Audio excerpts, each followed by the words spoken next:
Decluttering podcast. We're your hosts. I'm Kirsty Ferrugia from Feels Like Home Professional Organisers. And I'm Amy Revell from Simply Organised. We can't wait to share with you all our tips and tricks to help you declutter and keep your home and family organised. If you'd like to engage with the podcast further, you can find us at The Art of Decluttering on Facebook. Let's get started. We had such a great response to our Christmas podcast last year that we decided to replay the Christmas series again this year. The great thing about re-listening to an episode like 12 months later is that you'll take away different tips and you'll learn things you don't even remember hearing 12 months ago. So as you prepare for this season, we hope it's one of peace, love, feeling organised and being inspired to declutter. Enjoy!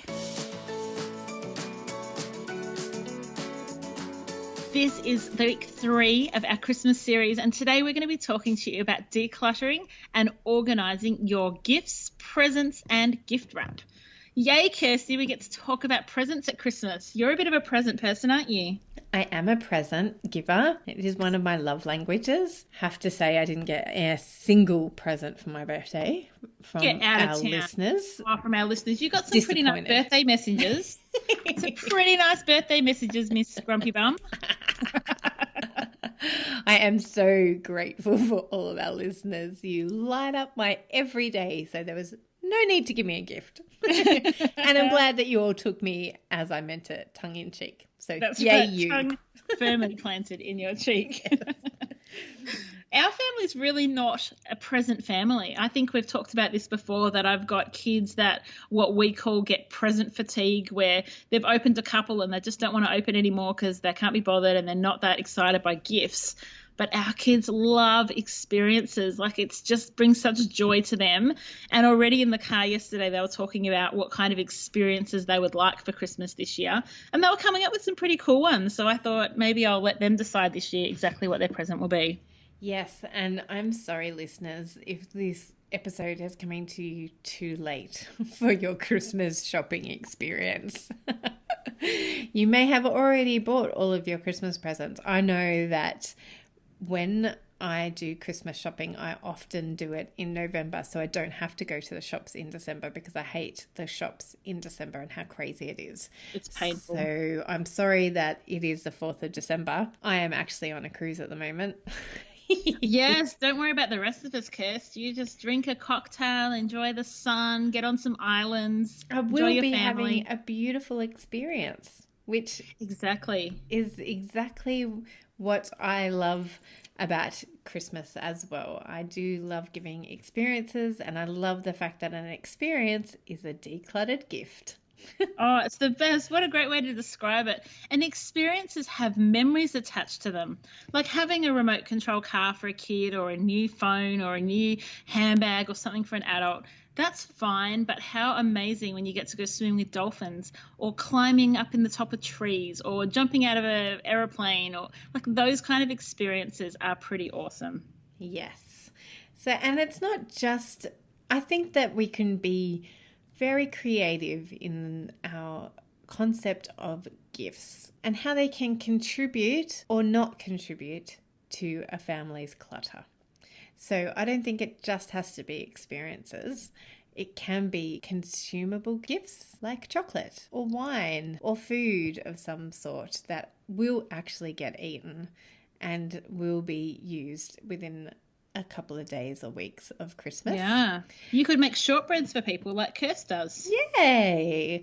Or it can be written words. We know that Cal loves written words, so it can be a gift of your heart and your mind by giving a written word to somebody. Beautiful. What are some other decluttered gift ideas, my friend?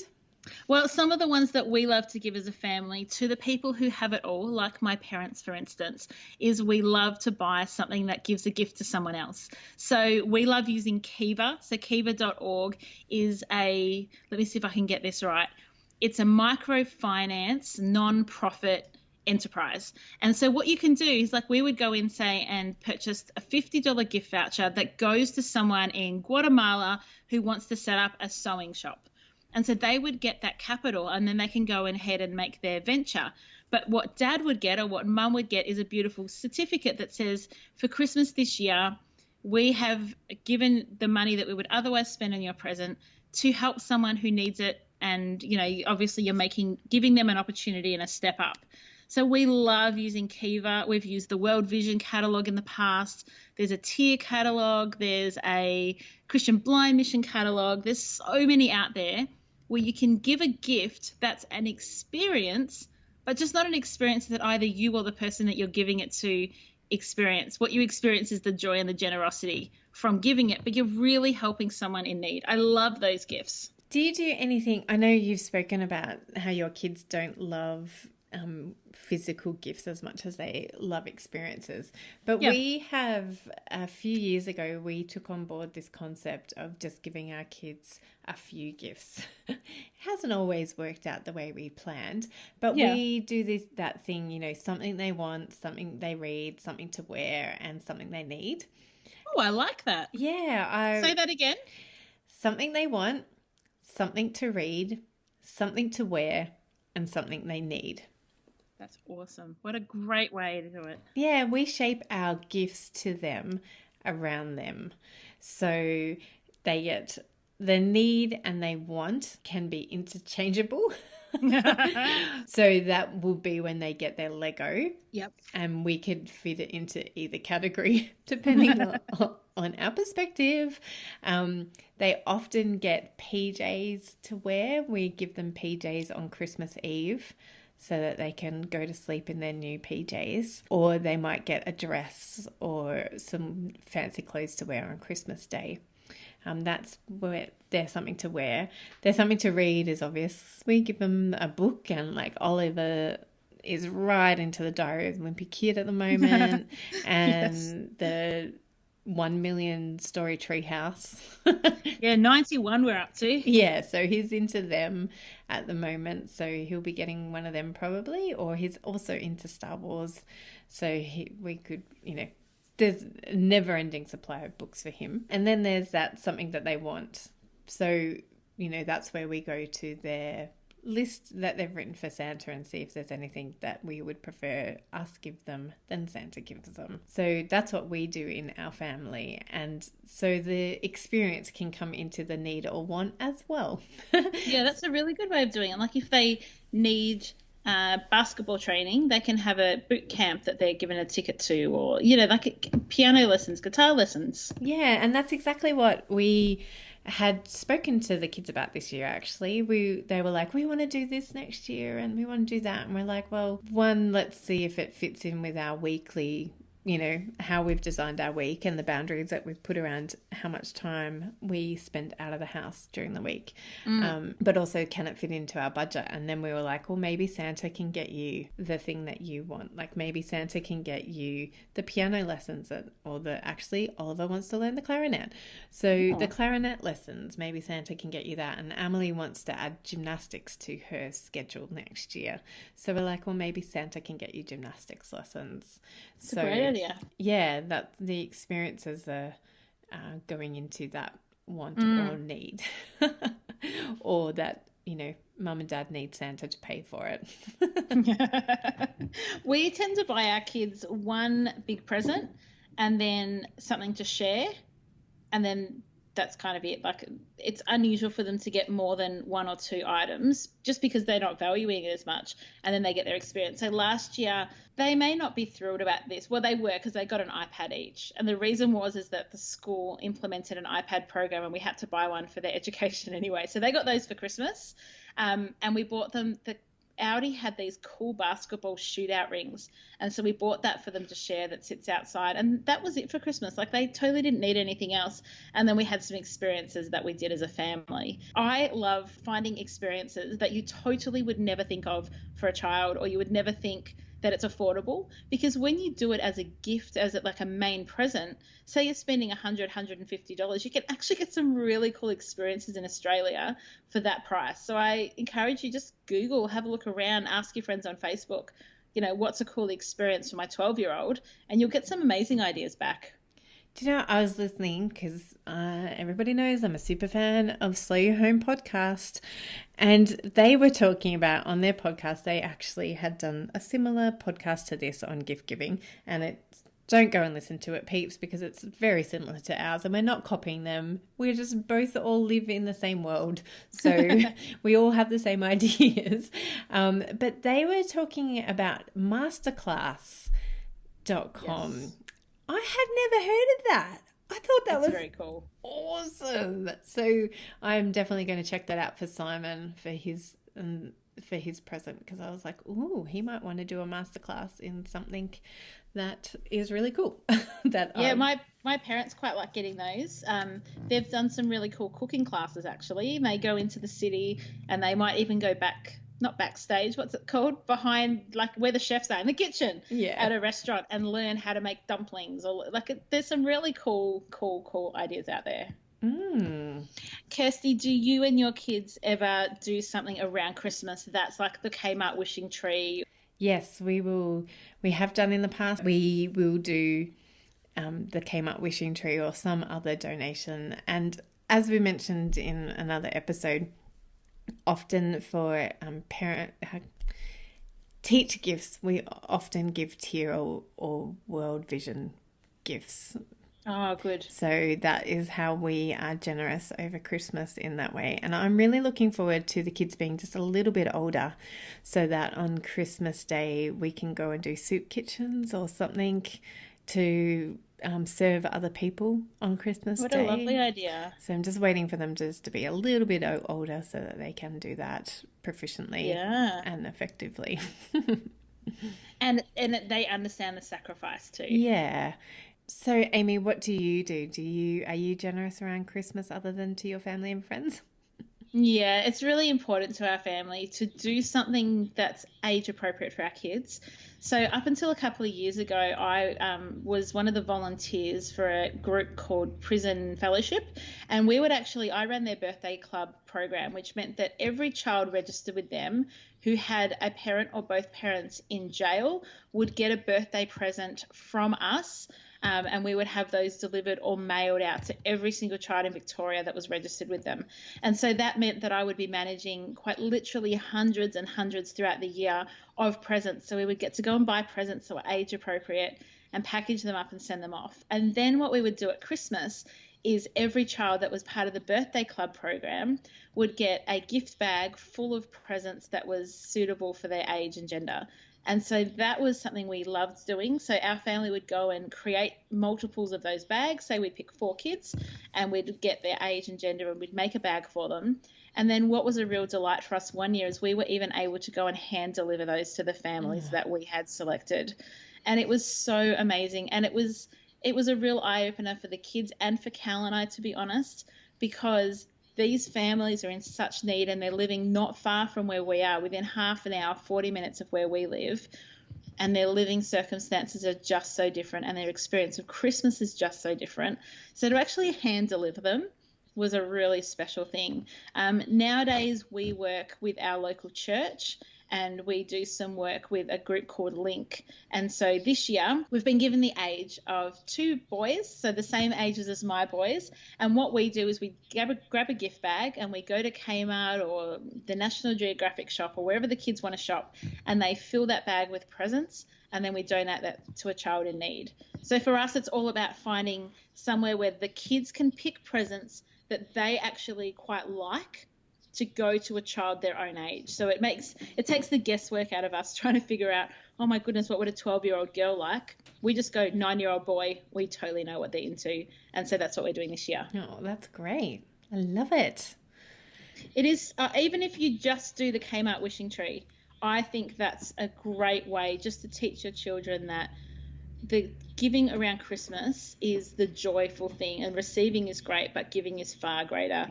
And we want to teach our kids that from an early age. More from us in just a few minutes. Don't forget to visit our website, theartofdecluttering.com.au, and sign up for our bonus episode that is not so secret anymore. We've done episodes on linen cupboards, sentimental items, media, baby supplies, donations, weddings, and so many more. So if you're new to the art of decluttering, you'll find loads of great tips like this one from the episode we did on crafts and hobbies. What I'm saying is the kind of supplies we used to make jewellery back then is completely different to the type of jewellery people wear now. Yes. And so you can still have the same hobby, but the products that you use could completely evolve over time. Yes, and so that's why it's really good to ask, is this still me? And equally so, is this still a passion of mine? Like, am I still passionate about this hobby? And now back to the podcast for so many more tips and tricks. So do your boys buy each other a present? They do. Oh my gosh, it's so much fun. We started doing this a couple of years ago. So we give them, I think we've upped it to $20 each. And we take them out on a special date. So say Elijah and I would go and we would buy for Jesse and Cal. And it's the sweetest thing as they walk around and try and find something that their brother would love. And one year, the cutest thing happened is they both went on their separate dates and they bought each other identical presents. It was just so lovely. It was so cute. And we didn't tell them. We just let them buy it. And then on Christmas Day, when they opened it, they were in absolute hysterics and like, oh my gosh, we're so similar and we know everything about each other. And it was just beautiful. Oh, that's so cute. What do your kids do? Yeah, we usually go out and buy secretly with the kids. Like I take the kids out and we'll buy a secret present. Well, Yeah. However, this year we were at Big W the other day and we saw a Lego Star Wars that Oliver really wanted, and it was like only one of two left in Big W. And so we were like, yeah, let's just get it now. So there's no Was he surprise. with you? Yeah, he was with us. Yeah, so right. there's no surprise for him. But he usually, sometimes the kids go under the tree and start rattling their presents anyway. And with Lego, you always know that it's Lego because it's got a distinct sound. So he always knows when he's getting Lego anyway. That's excellent. So yeah. That's really fun. I love present giving. I'm not so much a present receiver, but I do love thinking about people and thinking what they would enjoy. But as I said, in our family, there's not that many opportunities to buy presents because so I'm one of 5 girls, and once you add in partners and kids, our family is quite large, like yours, Kirst. How many is there in your family? We've got 26 in my extended family. Yeah, not that many. There's 2, 4, 6, 8, 10, 12, 14. There's only 16 of us. Got a long way to catch up, Laura and Beck. That's right. We've still got a few that haven't started families yet. I think all of yours have got kids now, don't you? Yes, they do.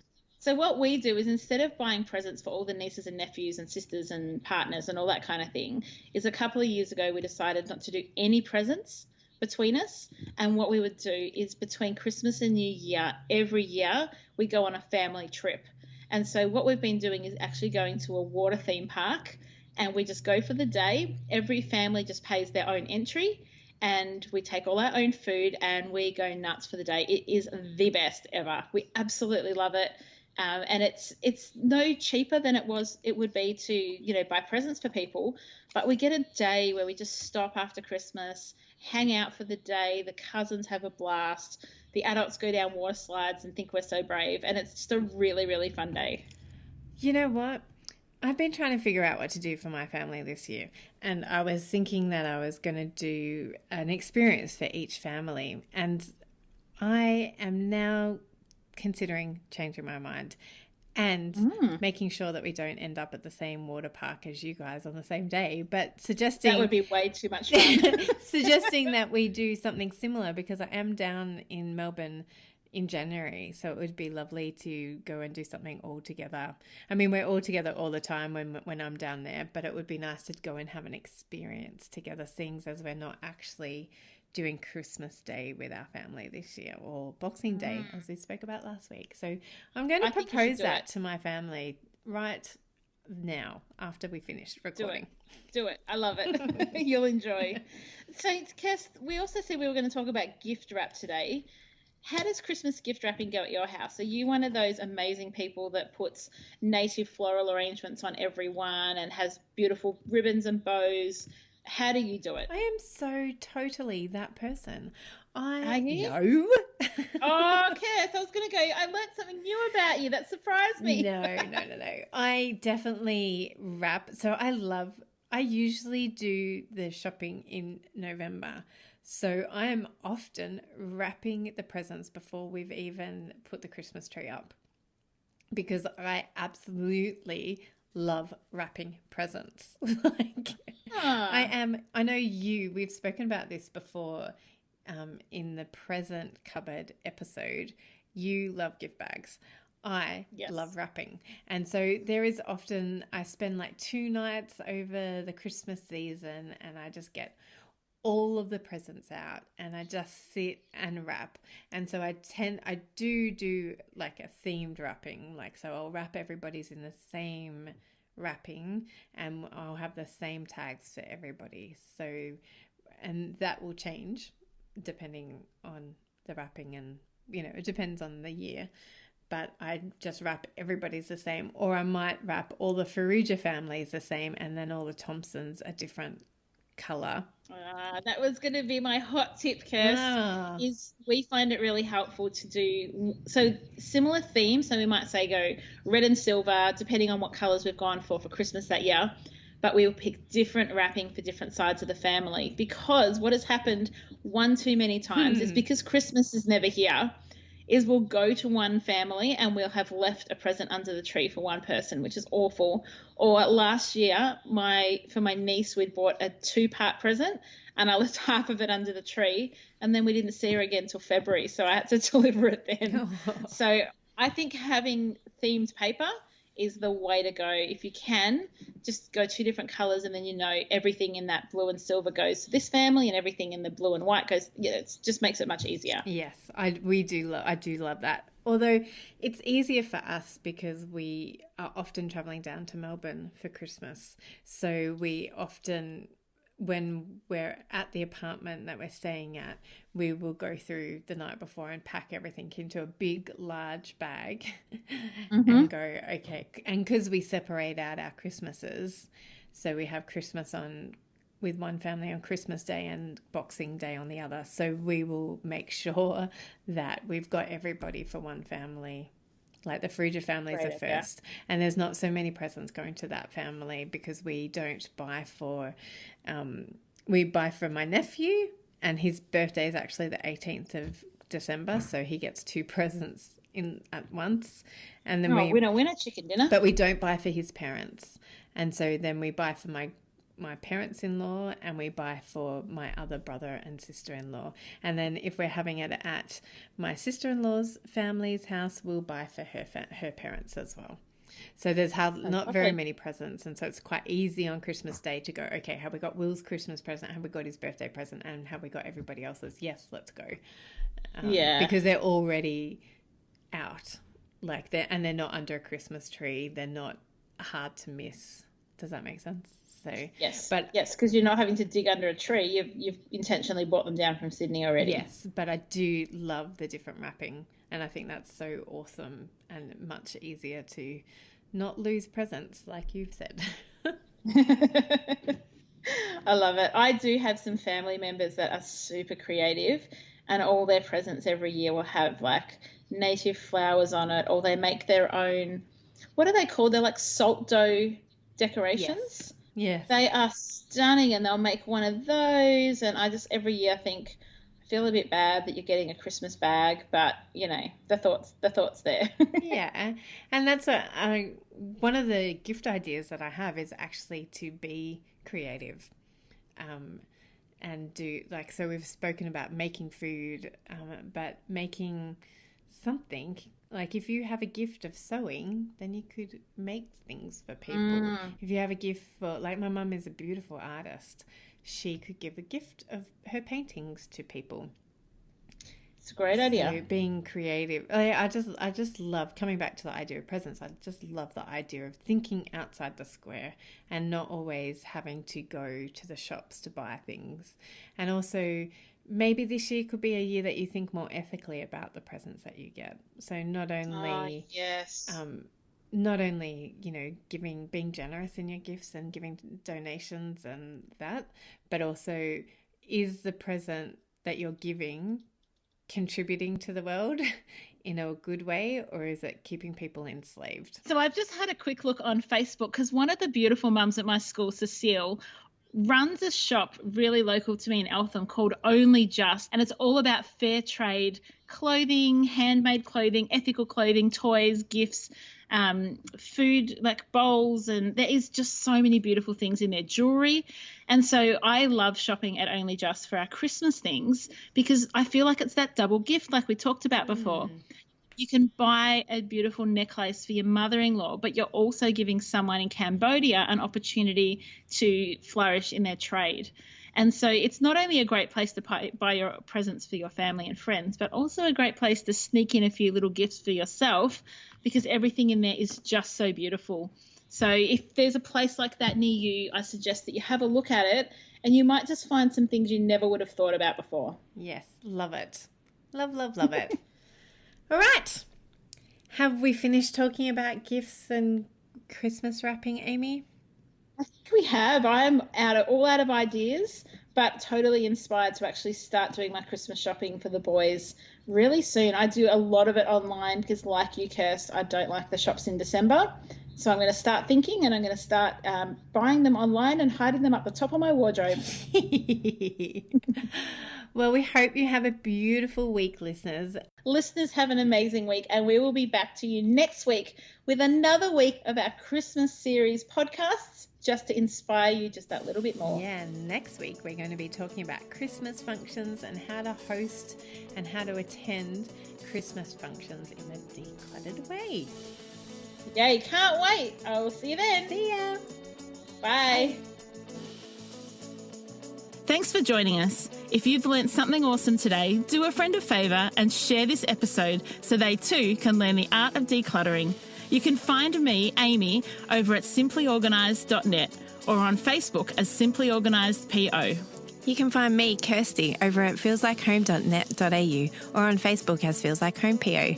Don't forget, you can see the show notes in your podcast app or over at our website, theartofdecluttering.com.au. So if there's anything you want more info on, check it out there. If you love what you hear, we'd really appreciate you leaving a review on iTunes. We hope you've enjoyed listening and that you've learnt some tips to help you declutter and keep your home organised. If you'd like to join our supporter community, you can do so over at patreon.com/theartofdecluttering. We hope you have a great rest of your day and enjoy the freedom.